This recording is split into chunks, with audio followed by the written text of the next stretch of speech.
Hi అండి, welcome to పద్మాసన్ kitchen. తలకాయ గంగవల్లి కూర హెల్త్కి చాలా మంచిదండి. పోషకాలు అంటే షుగర్కి మంచిది. మీడియం సైజు 3 ఆనియన్స్, 6 పచ్చిమిర్చి క్లీన్ చేసుకుని కట్ చేసుకుని పెట్టుకోవాలి. స్టవ్ వెలిగించి ప్యాన్ పెట్టుకొని 2 టేబుల్ స్పూన్ల ఆయిల్ వేసుకోవాలి. హాఫ్ టీ స్పూన్ జీలకర్ర వేసుకోవాలి. పచ్చిమిర్చి వేసుకోవాలి. కరివేపాకు వేసుకోవాలి. ఆనియన్ వేసుకోవాలి. ఆనియన్స్ మగ్గడానికి ఉప్పు కొంచెం వేసుకోవాలి. ఒకసారి కలుపుకోవాలి. అల్లం పేస్ట్ వేసుకోవాలి. ఒకసారి కలుపుకొని అల్లం పేస్ట్ పచ్చివాసన పోయే వరకు వేపుకోవాలి. ఇప్పుడు తలకాయ మాంసం వేసుకోవాలి. ఒకసారి కలుపుకొని మూత పెట్టుకొని మీడియం మంట మీద పెట్టుకోవాలి.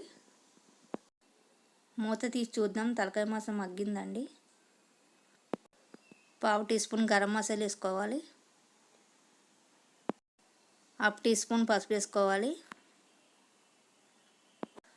ఒకసారి బాగా కలుపుకోవాలి.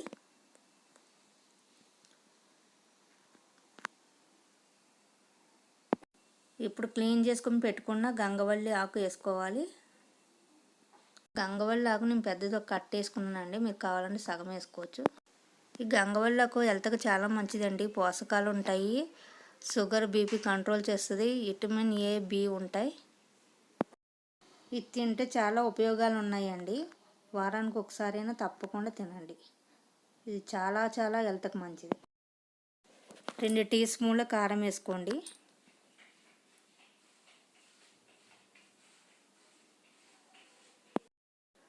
ఒకసారి కలుపుకోవాలి. చిన్న గ్లాసు వాటర్ వేసుకోవాలి. ఒకసారి బాగా కలుపుకోవాలి. తగినంత సాల్ట్ వేసుకోవాలి. ఒకసారి కలుపుకొని మూత పెట్టుకొని చిన్న మంట మీద ఉడికించుకోవాలి. మూత తీసి చూద్దాం. కర్రీ అయిపోయిందండి. ఒకసారి కలుపుకోవాలి. తలకాయ గంగవల్లి కర్రీ అయిపోయిందండి. మీరు ఎప్పుడైనా ట్రై చేశారా? చేయకపోతే ఒకసారి ట్రై చేయండి. చాలా బాగుంది. హెల్త్కి చాలా మంచిది. తప్పకుండా వారానికి ఒకసారైనా తినండి. ప్లీజ్ లైక్ చేయండి, షేర్ చేయండి, సబ్స్క్రైబ్ చేసుకోండి ఫ్రెండ్స్.